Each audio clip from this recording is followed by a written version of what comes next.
like, hey, Joanna, how's it That's going? it. It's good. How's it going with you? It's going good. I thought we could jump in and just discuss manifestation is a big topic. Everybody is interested in right now. Everybody's wanting to manifest their best life and their own reality. And of course, why wouldn't you? Yes, yes, that's a major thing.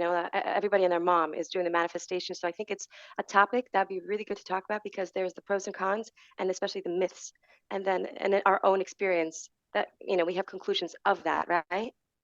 Oh, absolutely. And I think you have kind of a couple of different people out there, major players in the manifestation game. A lot of people talk about Abraham Hicks, and this is going to be very much a follow your bliss, follow your joy. Nothing is that serious sort of a philosophy of things.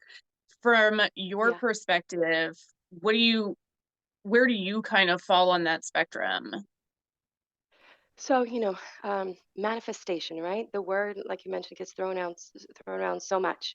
And I just want people to understand my perspective, right? So I'm not saying my perspective should be this perspective of everybody else. That is the Mhm. gift of being here in the world. And because I kind of see the world from my own unique perspective, I know that all the words, all the thoughts, all the emotions, feelings go somewhere. And that somewhere means that we manifest every single second. So, well, what I was told by my channeling is that every second is creation. Every second is creation. And that means that every thought you think, every action you take, every feeling, emotion goes somewhere into the ethers of your own creation, right? And people are waiting for like this manifestation, like one day they're going to manifest something. But the point of this whole manifestation thing is not to give blame that you have bad thoughts. This is the thing. People think, right, that you have to have some, pure 100% positive thoughts. We're only human. Of course, we're going to have some, like other thoughts, negative thoughts, bad thoughts. There's no good and bad. There's no judgment in it at all.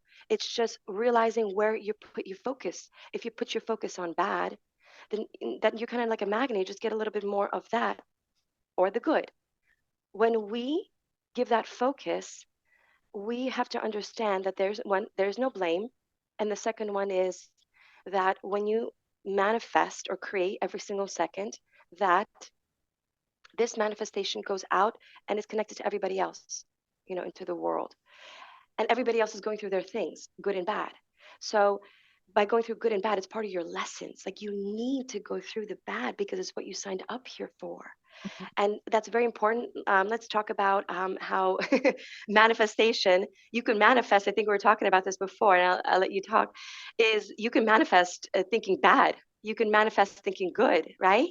Yeah, So from what I'm getting is that everything you're experiencing is already a manifestation. Manifestation isn't yes, something you're waiting for to have happen. It's already happening every second, every moment that you're experiencing is the reality that you've manifested. Every moment is a manifestation. Do you think, because I've noticed, because I've worked with a couple of different concepts for manifestation, I'm a trier, I'm a doer. I look at something, I read up on it, I give it a try, I work with the concepts. I love playing with different ideas and things. I'm always testing things out. I kind of have an oddly scientific method to my spirituality where I'm always testing and trying different things. And what I ran into working with, because I've listened to a lot of the Abraham Hicks, and in working with the concept, what I found was it has some good positive sides to it, and that but there are some pitfalls to watch out for as well with it. So it did make me more conscious or more aware of the thoughts that I was thinking, and how often, how often is what I'm thinking something that is trending in a way that's not what something I would want to attract. So I think a lot it can help raise your awareness. It can make you aware if you have like negative self thoughts and you didn't really realize it. You do become more aware of that, which is a good thing. But I think it can also lead to sort of obsessively being like the thought police for yourself, where you're like, oh my God, I'm thinking bad thoughts again. And it yeah, almost creates a kind of anxiety or a sort of like, you're trying to police your own thoughts, which I think for me personally, that's a one-way ticket to madness. Trying to police your own thoughts all the time, you're gonna lose your mind doing that. yeah, So I found that while it was beneficial to be more aware of what I was thinking in general, so I could switch it up, and have more control over what I was thinking, it was also really easy to fall into the pitfall of actually giving myself anxiety over my own thoughts, which I can't imagine a worse thing to have anxiety over than your own mind. You know what I mean? Exactly, exactly, Kat. And with that, like when I was channeling a source, and one of the things it's really omega, it's all in one, said there's no blame, it's all good. And I said, wait a minute, all good? I was like, wait a minute, there's wars and devastation, all this. How can it be all good? No, it's not. And then he helped me understand that do not put blame to any situation in your life, the worst or the best or anything in between. We put too much blame on ourselves with our action and thoughts. We're human. We're meant to experience it all. It's like you said, having the awareness that if you do something quote unquote bad or something not aligned with your soul, that's what I like to say it, not aligned with your actions and your path, then you kind of feel off. And that's how you have the recognition in your body going, ooh, that doesn't feel like it's good. It feels off. And that shows you an indicator. It's an indicator of maybe to have better thinking thoughts or more aligned, but there's no judgment because it's part of the lessons. And I think one of the things Abraham teaches is just focus on the positivity. Don't get me wrong, it is true which he's saying, that when you focus on the good, you get the good. But we're all human here in this incarnation, meant to have our lessons and to experience the bad too. There's no exception. Not even like Buddha or the holiest of the holiest, comes here with not having to experience it. We have to. That's what we signed up for. And I think that's one of the things that she doesn't discuss, like dismisses it, like puts it under the rug. Like, no, no, no, it doesn't exist. And for me, it's so important because as a hypnotherapist too and a medium, uh, it's so important to bring up those issues so you could talk about it, find out the lesson, and get like the underlining bits from it so you could understand, heal that part and not have the blockages. That's the point. It's not about covering it up and saying, no, no, they don't exist. The bad, it's not here. It's focused on like all good and fluffy rainbows and sunshine stuff. Well, in reality, right? That's not life, right? So tell me what you think about that, Kat. What are your thoughts on that? I don't think it's possible to have a physical 3D existence that doesn't involve even the fluffiest. Here's my experience of it, right? Is even the people who have, like, to most people's perspective, the cushiest life imaginable, people like, let's say, nepo babies, people who were born into money, who've never had, you know what I mean, to really basically never have to do anything. What happens is even people like that still tend to make their own lessons. They still tend to find the drama in life. They'll go off the rails in some way with a drug addiction, or they'll make a sex tape, or you know what I mean, some others. They tend to make their own, even under the fluffiest and cushiest of conditions. Humans still seek, almost unconsciously, some sort of conflict or something in life so that they can get to those lessons, so that they can go through some things. I don't think it's possible to live any kind of a 3D existence that is devoid of conflict, because without it, you wouldn't have the contrast. You wouldn't be able to, in order to create the reality that you want, to create the good that you want, to know what you do want, you have to experience some things you don't want in order to even have the contrast, to really know, to have the desire of what you want to do.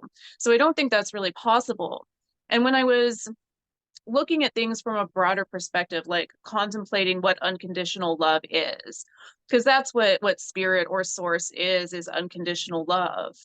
But it's easy from this 3D perspective, because we have so much like war and conflict and murder and so many other things that we look at, and it's so horrible.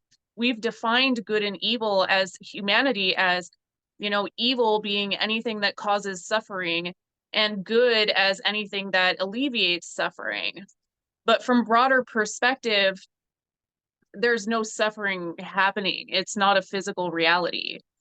All action, all human action is expansion. It's all progress forward. It all leads to something else. It's all creating more. So there's really not a wrong way to human, because it's all contributing to the expansion of all that is. Like from their perspective, it would be like walking past a construction site and looking at the people who are demolishing the old building and going, ew, evil demolishers, they're evil.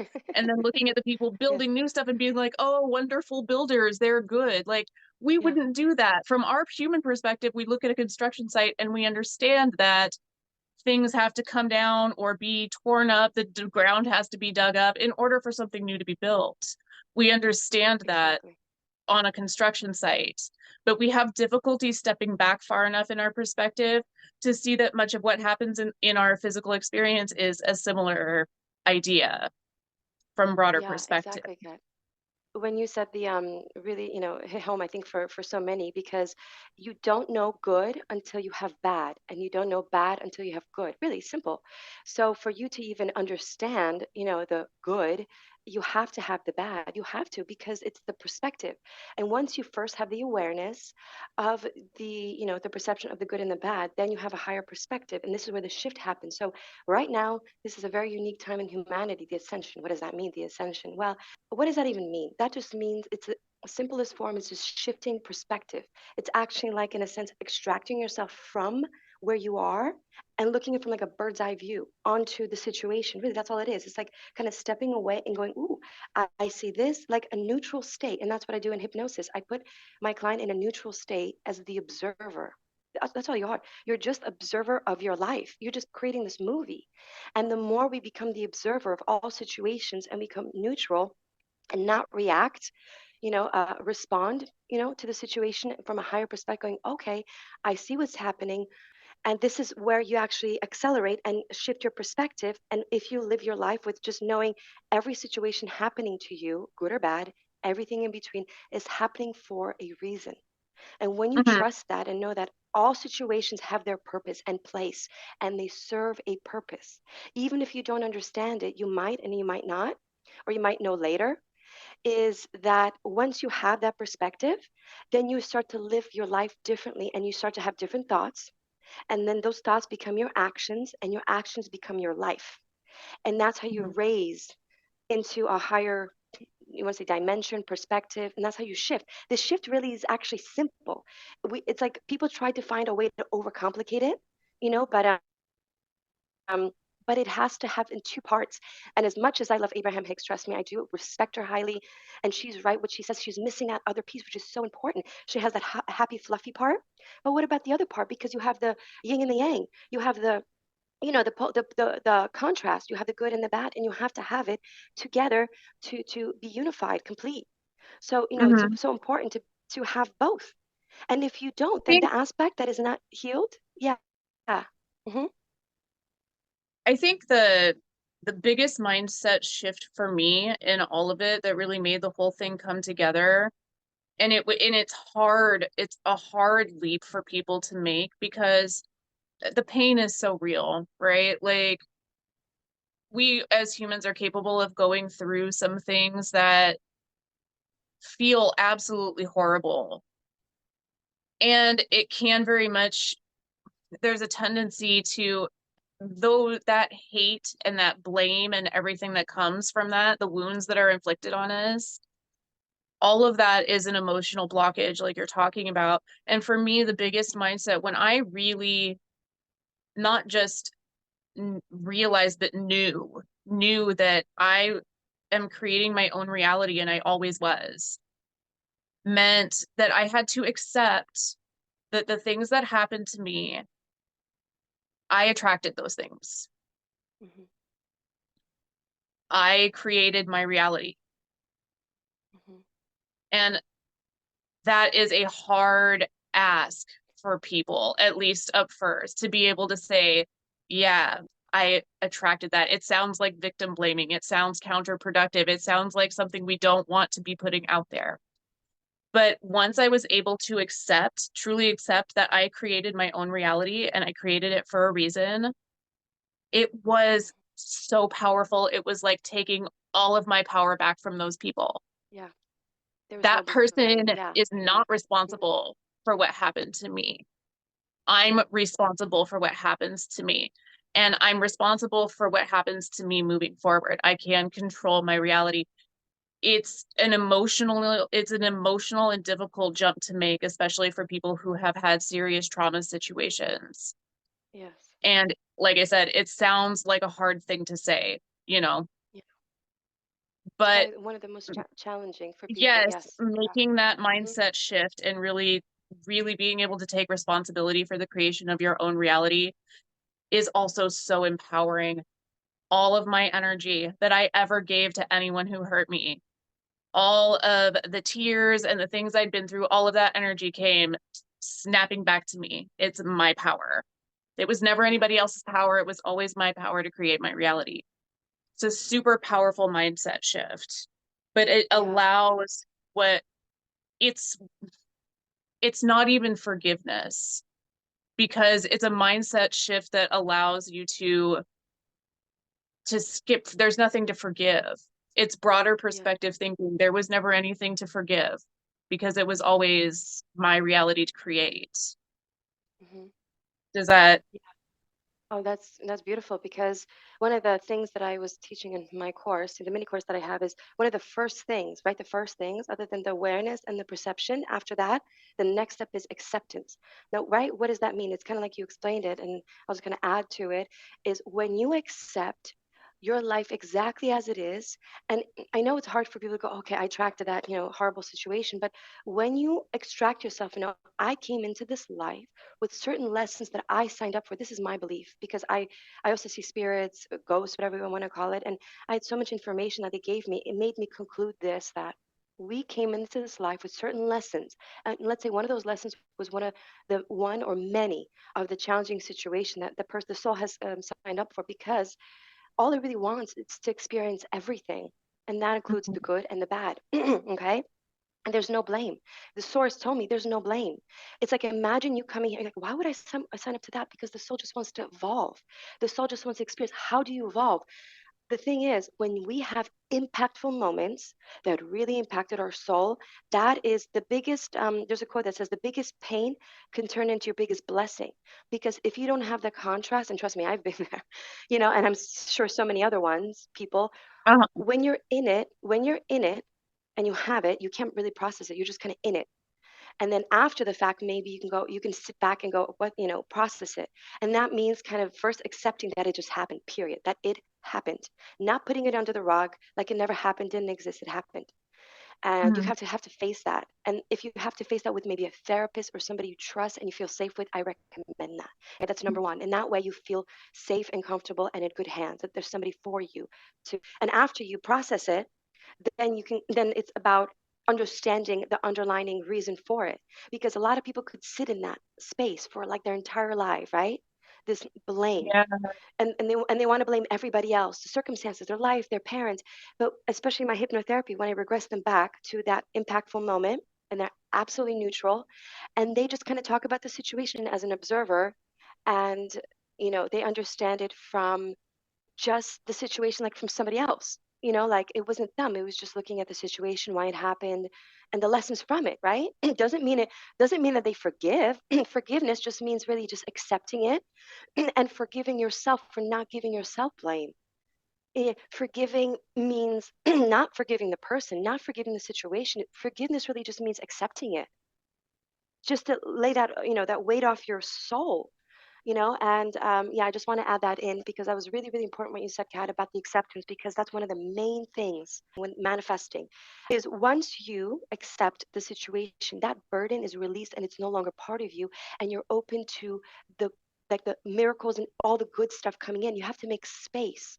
So when you're filled with these things that are not serving you, this heaviness, these blockages, you're not going to get the things you want because you're blocked, literally. Imagine like you're a magnet and you have like a shield around you because you're not allowing that other good stuff to come in. But once you release that, you're open to all the good, and then you kind of magnetize better things in your life because you realize that it had a reason and purpose, and now you're kind of evolving to better things in your life, if that kind of made sense. Well, yeah, definitely. Because It's really easy when you've been living an entire lifetime. I mean, most of us, unfortunately, hopefully we can change this someday. Hopefully, part of what we're doing is changing it for future generations, but we're not exactly taught conscious creation in school. Human doesn't come with an instruction manual, you know. You're born into the it doesn't. Yeah, And so no, you're it's born true. into the world, you are trained to do what other people want you to do in order not to get yelled at as a kid, you know? And then you wind Yeah, up with all of these experiences that are painful. You go through most of your life with that sitting on your heart, just trying to get through the day, not realizing how much of that is actually affecting your thoughts, affecting your mental algorithm, affecting the choices and the decisions you make. I think most people have the weight of things on their heart that and don't realize how much previous experience informs our behavior on even a subconscious level to where we don't even realize we're doing it. So yeah, I'm with you in that I think that just pretending like things never happened or trying to forget about them doesn't address and change the trajectory of the thoughts that you're thinking, of the magnetism that you're putting out there. It can't be just brushed under the rug. It actually has to, because it's still trauma isn't just in the mind, it's in the body, it's in your actions, it's in your behavioral patterns. It becomes habitual. Like our traumas become habitual over time. exactly. Exactly, Kat. Yeah, it's healing the, it's really like, it stems back when I do the hypnotherapy, and of course, the mediumship, from birth to about age 6, we're, in theta state, we're just sponges to everything. Imagine that. Everything that is said, done, that we see in the world, and that becomes our reality. That becomes our truths. So whatever you were fed into your mind, into your soul, that becomes your truth.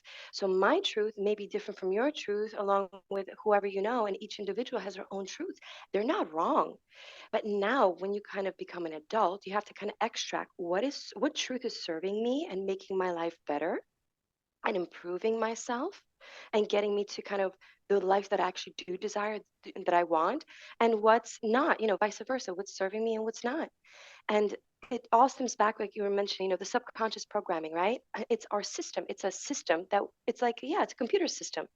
So it's kind of Mhm. like you go into a computer and you have to extract like the viruses, basically, extract the viruses, go, ooh, what is making my computer slow, not productive, not making me feel good? I give an example with a friend about like going through like a closet. Imagine you have a closet and you have these clothes and you kind of go through it like, ooh, I like this shirt. This makes me feel good. It fits me just right, makes me feel good. And, it just serves me. And another shirt goes, ooh, that makes me feel ugly. I don't like it. It doesn't fit me. It's off. And you kind of have to go through the closet and check some things away and, put it in a bag and donate it back to the universe, going, thank you very much. Because what's really important is when it's not cleared, these lessons will continue in everybody's lives until they are cleared, and they will pop up. This is the thing. People say, oh, I'm just going to hide it. I'm going to just put it under the rug. Nobody knows. I don't have to say anything. I promise it's going to pop up. And it's called Yeah, triggers. because that's how And that's how law of yeah, attraction works, is literally until you deal yeah, with it, it will keep attracting. It'll keep coming back to you. It's yes. like And the I did triggers. one of the tarot readings I did the other day, when I can't remember what sign it was. I haven't released it yet, but it was the message that I was getting is, it was like somebody who they it was like spirit was trying to say the inner work is done. You've done it. You've done it. But somebody had their mental algorithm set to inner work, dark night of the soul. Like they'd been doing the inner work for so long that it was like a pattern. They in a cycle of just continually doing it, not realizing that you can click on something else now. You can choose happiness. It's like your YouTube feed, right? Like if you're used to clicking on a certain kind of video, it'll just keep Yeah, showing you those same kinds of videos. Like it'll assume yeah, that's what you want to see until you go to the search bar and type in something else intentionally. And then your yeah. algorithm can pick up and go, oh, you like this type of stuff too? Now we can start showing you this type of stuff. But it takes a conscious action on your part It does take a conscious intervention on our part to start to do that, to look at the videos that are playing and go, I don't want to look at these videos anymore. I've seen all of these videos. So now it's time Yeah. to click on something else. Yeah, and when you say a cat intervention, it made me exactly think of that sometimes, or actually more than half the time probably, is it's kind of like having somebody else to kind of walk into our scene and go, excuse me, let's shift over here. And that means because it's so hard to get out of that space, it's a circle, it's like a wheel just turning and turning, and really it doesn't stop until something or someone happens that makes us kind of step away or on our own terms. And it's really hard to get out of it on our own terms. And I do recommend to even like, let's say, find somebody on YouTube that you resonate with that shifts your perspective, shifts your mind. That's all it really is. You just need a shift in different direction. Like you're looking straight, we just need to look to the side and go, oh look, there's the sun. You see it? It was right. The sun was here all along. Did you see the sun? You just had to actually, had to look left because you were looking Mhm. straight ahead at the clouds. But if you just look left, there's the sunshine. And the sunshine Yeah. means a person that pops into your life, a situation that you just looked over, something that kind of dropped into your lap, or you came across because it, in a sense, the divine, you want to call it divine, angels, guides, your other world, the behind the scenes stuff, which is basically your help and assistance that everybody has, that, oh, this individual, man, woman, whatever, child, is going to need a little shift. We're just going to kind of sprinkle it in and let them decide on their own terms. But you always get assistance.